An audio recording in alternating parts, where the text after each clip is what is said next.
Hello, I'm Roger Bill. The Newfoundland riding of Avalon is large and it's diverse. At the southern end of the riding is the Cape St. Mary's Seabird Sanctuary. North of that, small coastal communities, almost all in decline following the closure of the cod fishery over 20 years ago. Further north, in Placentia Bay, there's large-scale industry, like the $4.25 billion nickel refinery processing Labrador ore. Further north again, suburban sprawl from St. John's and the bulk of the voters in the riding. And still further north, a few communities with a few fishermen with large boats able to fish well beyond the reach of the traditional small boat inshore fishermen. In 2008 and in 2011, there were 4 candidates on the ballot in Avalon. The Liberal candidate and the Conservative candidate divided about 80% of the vote. The New Democratic candidate got most of what was left. In 2015, there are 5 candidates on the ballot in Avalon, and it is what one writer calls the most bizarre electoral race in Canada. CBS is 26 kilometers long. It's a linear town. Scott Andrews is the incumbent in Avalon. Tonight, he is on his way to a CBC radio debate in St. John's. It grows off the main highway. It's increasingly part of St. John's metro area. Yeah, it's part of all the Avalon now. I would consider the metro area, but it's different than St. John's Mount Pearl. It has a different feel to it, different people. A lot of people from rural Newfoundland moving into Conception Bay South and Paradise. Scott Andrews won this riding for the Liberal Party in 2008 when he was 34 years old. Scott Andrews won Avalon again in 2011. He was 37, he shared the stage with the leader when he came to town, and his political future looked bright. Then last year, he was accused of an alleged sexual misconduct and expelled from the Liberal caucus. Tonight we'll see during the debate whether it will become an issue. I'm sure the media will want to bring it up again. So we'll see. Scott Andrews may be the incumbent in the Avalon race, but he is not the Liberal candidate, and questions about the circumstances surrounding his departure from the Liberal caucus last year persist. The next question is for Mr. Andrews. You've said you accept the findings of the report done by the Liberal Party that led to your removal from the caucus. You've read the report, but the people in the riding of Avalon haven't. All we know is that there were serious allegations of sexual misconduct. Many constituents that I've talked to say they're disturbed with that, and they want to know exactly what your behavior was so they can decide whether they want you to represent them in the House of Commons. While respecting the anonymity of the other MPs who came forward, what is it exactly that you did? Thank you for the question, Peter. Let me state clearly one more time. I am not guilty of sexual misconduct. The allegations involving a fellow colleague in the House of Commons are unsubstantiated. The media have often repeated and the deliberate leaks out of Ottawa were circulated to discredit me. The whole situation, the way it was handled, could have been handled a lot better. That's it. That's politics. Unfortunately, it's been a nasty, dirty side of politics. Did you, at some point, sit down with Justin Trudeau and have a face-to-face conversation? Did it ever get to that point? With Justin? Yeah. I only had one conversation with Justin since last November, and it was in early January. This is after the decision to expel you from the caucus was made. I never met with Justin Trudeau prior to being expelled. I learned about it through the media. And that's how this whole thing transformed, was through the media. I was supposed to meet with him the morning of, and I learned about it was coming through the media. So they had tipped off the media before I even knew myself. So it's been rocky. Yep. So how's it work? Does the whip come and give you a letter and say you're not welcome to return to the caucus? Or? No, it's all the leader. It's all the leader. The whip just plays along with the leader's wishes. But I presume somebody hands you a document that says this is to confirm that. Well, just before they go before the mic, they say. Okay, you got a letter. Yeah, I got a letter. 8:59. It's a tough game. It's cold and heartless when it's. It's cold and heartless. I keep coming to the thought that regardless of whatever happened in Ottawa, you're paying a mighty price. Well, it's been tough. And it's been tough on me. It's been tough on my family. It's been tough on my friends. But I've learned a lot. I've learned who my friends are. I've seen the good side of a lot of people who have stuck with me, and it's very warming. So it's been a tough 11 months, but we're doing okay. We're surviving. I would think if you don't hold your seat, then your political career, if this has been your life for 23 years, I don't know where it goes after this in terms of politics. This is it. This will be the last one for me. 23 years in politics, 23 years of being involved will end, and I'm okay with that. I've come to grips with that.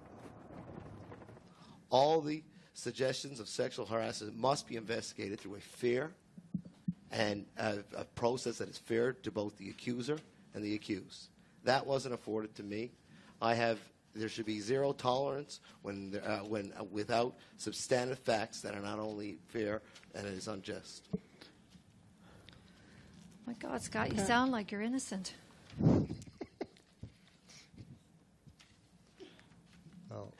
Well, what I don't understand, I'm a bit confused here. So you're saying that you're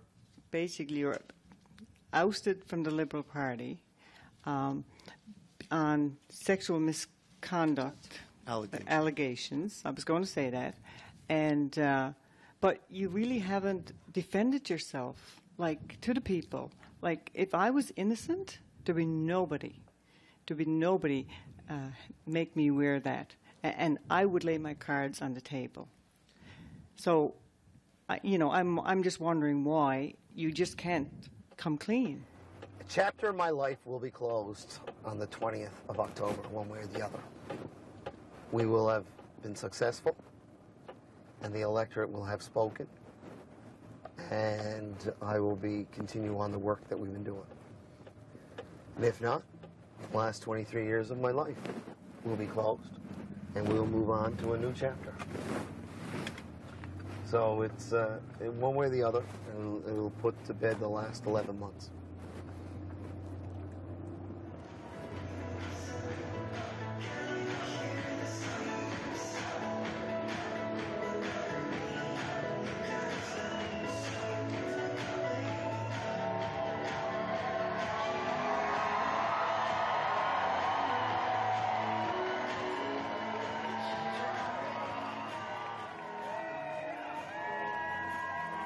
This year in Avalon, Ken McDonald is the Liberal candidate who shares the stage with the leader when he comes to town.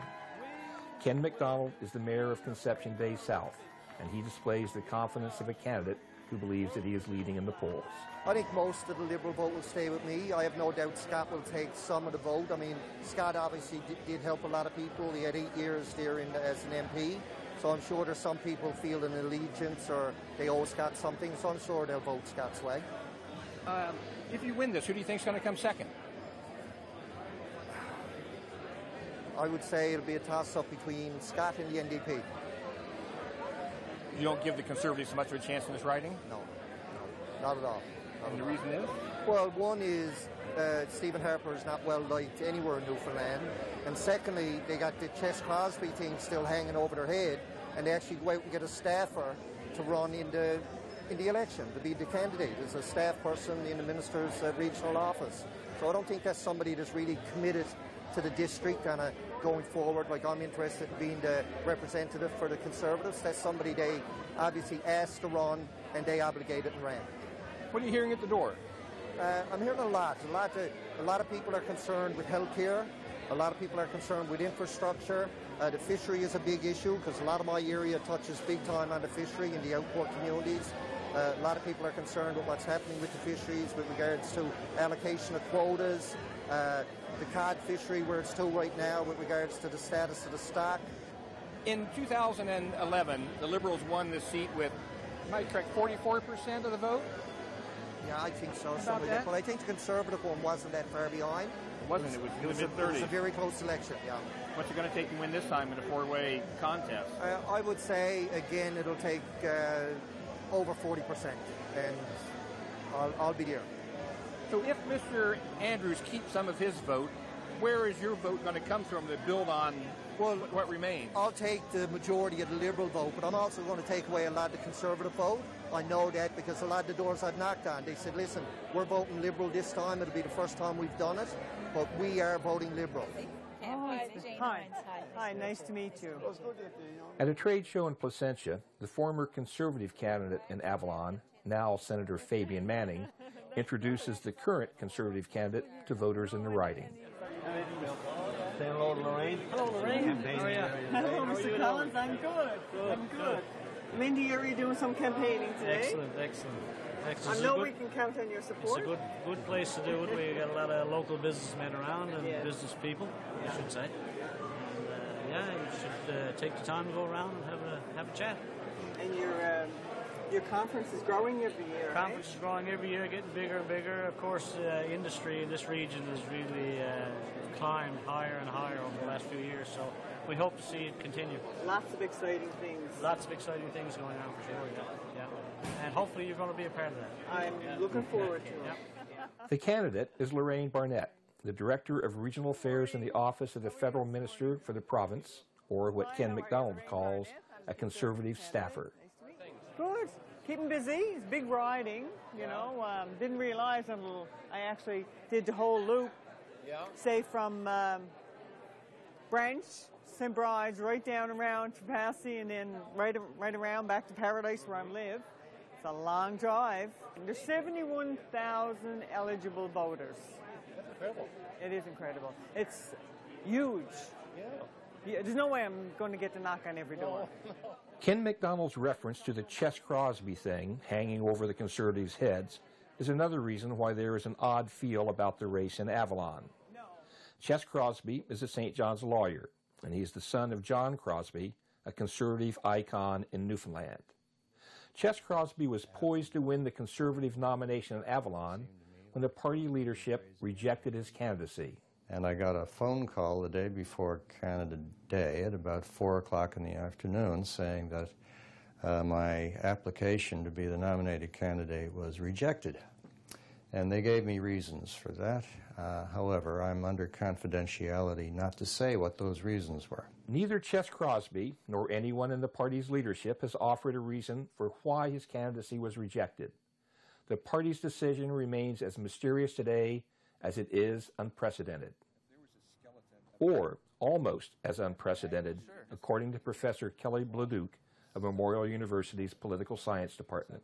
It remains a mystery what exactly was going on with Chess Crosby and why they chose to red light him, but he looked like someone who could carry the banner for them, and given the way that things were even in 2011, the fact that they could do as well in that region suggested they should have been going for it and getting a seat, and certainly it would look good for them to have one seat in this province, but it doesn't look like they can do it now. You watch politics professionally. Have you ever seen a situation like the Crosby nomination won, then taken away? Well, he wasn't actually able to run to be the candidate. They stopped him in advance of that, but he would have certainly become the candidate. I mean, I think there's a few sort of rare occurrences where you can look back and maybe find cases of possibly personal factors playing in and people being treated unfairly. One example might be someone like Sheila Copps, once that Paul Martin came in as leader of the Liberals. But you go back a long ways for those examples, and I still don't think they really fit the bill of what we saw with Crosby, unless there is some strange event that none of us knows about, some history of some sort that gave a good reason for the party to red light him. I don't know. It seems like there's something there that we'd all like to know about, but it's certainly very odd. And again, it looks like that was a means of giving up on that riding. It looked like they had a chance at it otherwise. Lorraine Barnett, the Conservative candidate running in Avalon. Oh, hey, how are you? I'm good, and you? So you guys from Avalon?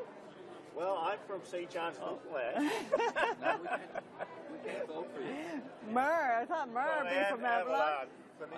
The Conservative candidate, Lorraine Barnett, has never run for office before. And for a first-time candidate, she doesn't seem to shy away from the issue that hangs over her candidacy. You know, when Chess was not accepted, And, you know, I went a couple of weeks and I was like, should I do this? Like, is this my time? It took me like 3 weeks to decide. But before I did, I had my nomination papers in my briefcase, and I wouldn't file them until I spoke to Chess. I said I wanted to call, because of my respect for him, I wanted to make the call to him and say, Chess, you know what? I'm going to do it. I am going to do it. I don't believe, I said, it's going to be tough. I said, I've got, you know, a few things against me. You have name recognition, but I said, I will have name recognition when this is over. And I said, I'm going to have to build this bandwagon. It's not one that I'm going to jump on. And that's what I say to people that from going door to door. And this is a bandwagon that I'm going to have to build. And I think that I'm making progress. I'm feeling very positive. I've been outdoor knocking. I've been all over the riding and meeting great people, and I'm feeling very excited, and I'm delighted. I'm delighted I made the decision. There's some people speculated that Conservatives would be disappointed by the way Mr. Crosby was treated, that they would maybe sit this one out, or they might vote for one of your opponents. But what's your read on how Conservatives are responding?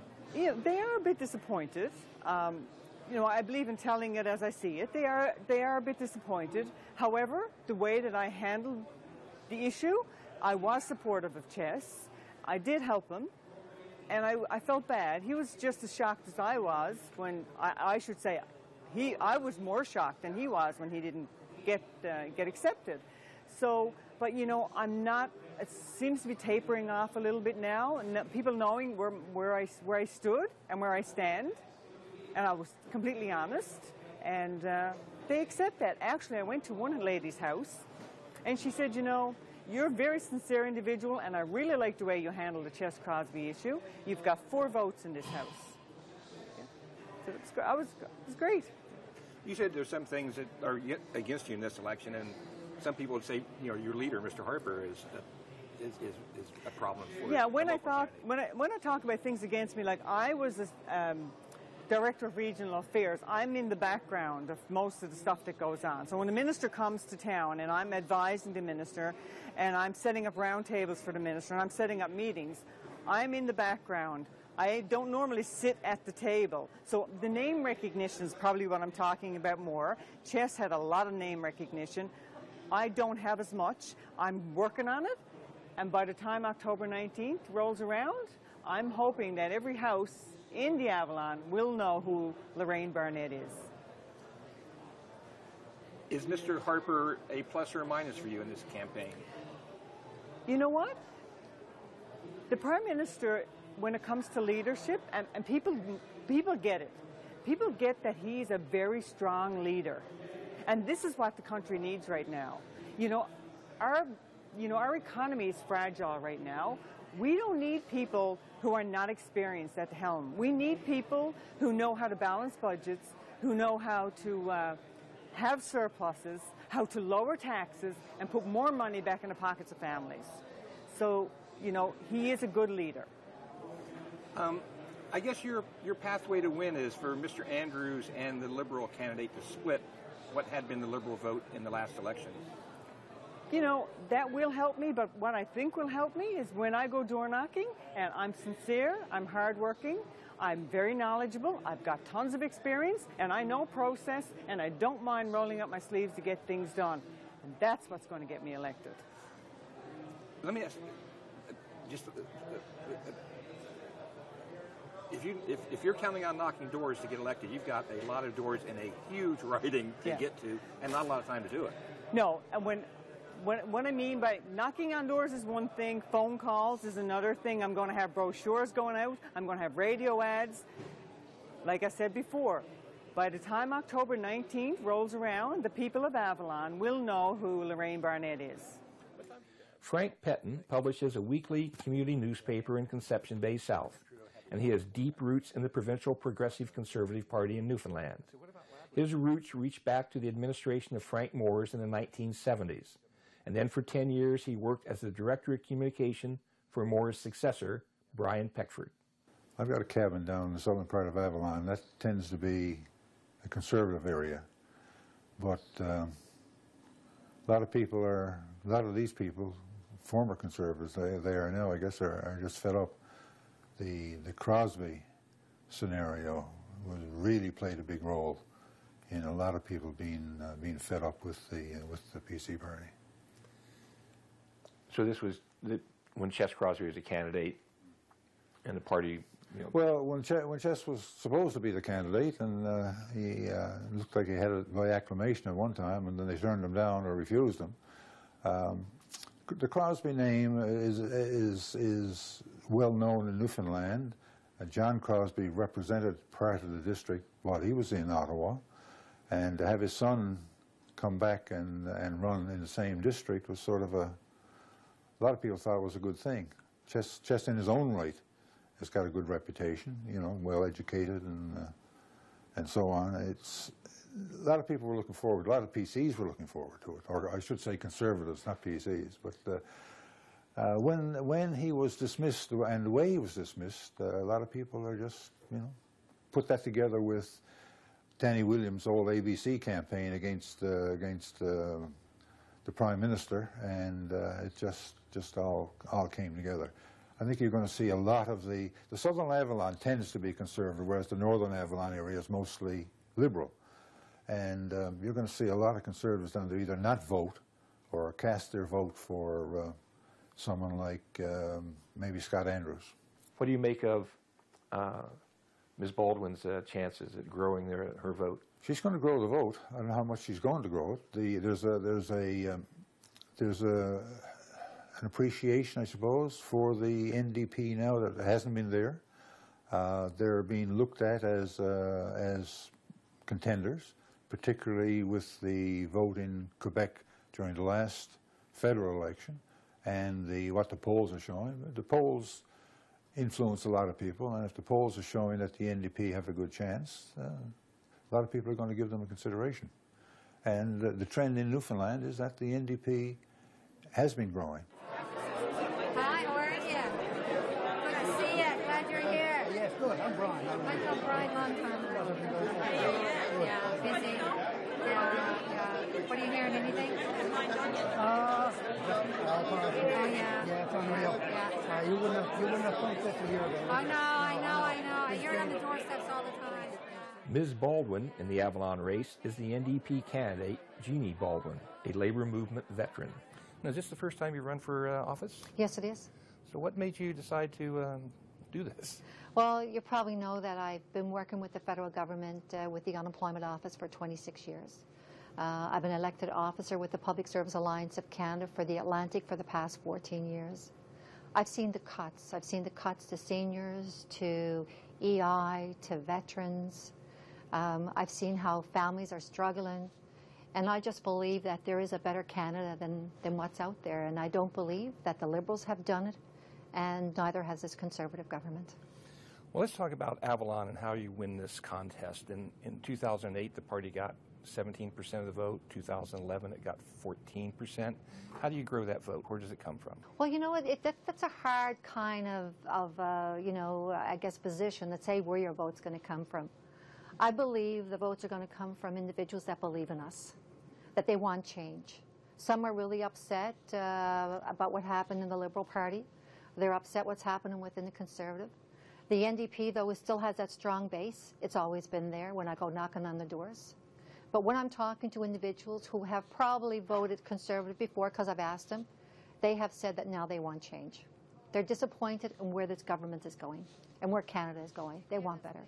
When Jeannie Baldwin arrived at a rally to welcome Tom Mulcair to Newfoundland, she learned that she was going to introduce the leader. Then she learned that she would be reading from a teleprompter for the first time. Before the rally started, Jeannie Baldwin had time for just one rehearsal. And I can't think of a better country that we all want for our children and our grandchildren.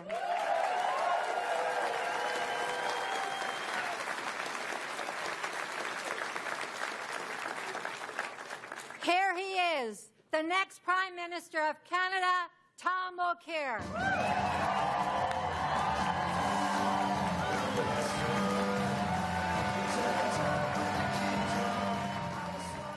With less than 3 weeks to go to Election Day, Mr. Mulcair and Mr. Trudeau have visited Newfoundland and Labrador.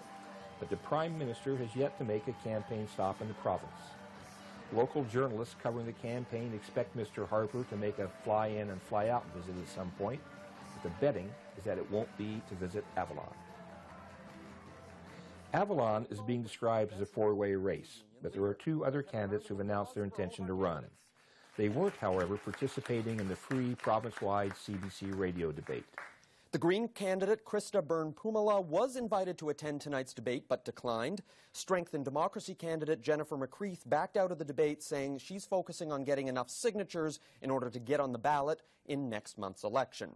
We're live on CBC Radio and streaming online. If the Green Party candidate, who received less than 1% of the Avalon vote in 2011, and the Strength and Democracy Party candidate did not accept a CBC invitation to address voters at no cost, then it should not be surprising if their share of the Avalon vote doesn't grow. With four candidates in the race, what could you win it with? We're targeting 13,000, right? So let's say, okay, it's 66,000. Okay. And we'll round out some numbers here. 66, 33, 35 will vote. Okay? I feel I need 10 to 13 of that. So you could win this with 33% of the total 35. 35. Stephen Harper won a majority with that. Talking with a few voters outside of a grocery store is far from polling a random sample of voters. But you don't have to talk to very many people before discovering there's going to be a challenge for Scott Andrews to hold the Liberal vote that got him elected in 2011. How'd you vote last time? Liberal. And how are you going to vote this time? Liberal. Now, there's a different candidate for the Liberal this time. Does that matter to you? No. Who do you think's going to win? Oh, Ken McDonald, the Liberal. Did you vote in the last election? Yeah. And how'd you vote? Liberal.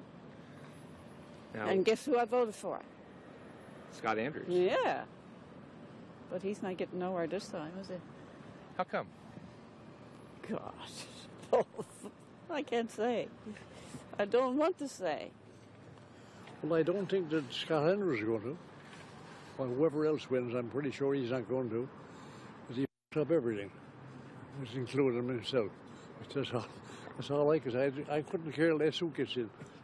Thanks, sir. The only thing that worries me, as long as they don't stop me check coming. Frank Pettin has a deep feel for Newfoundland politics, and his home is in the voter-rich heart of Avalon.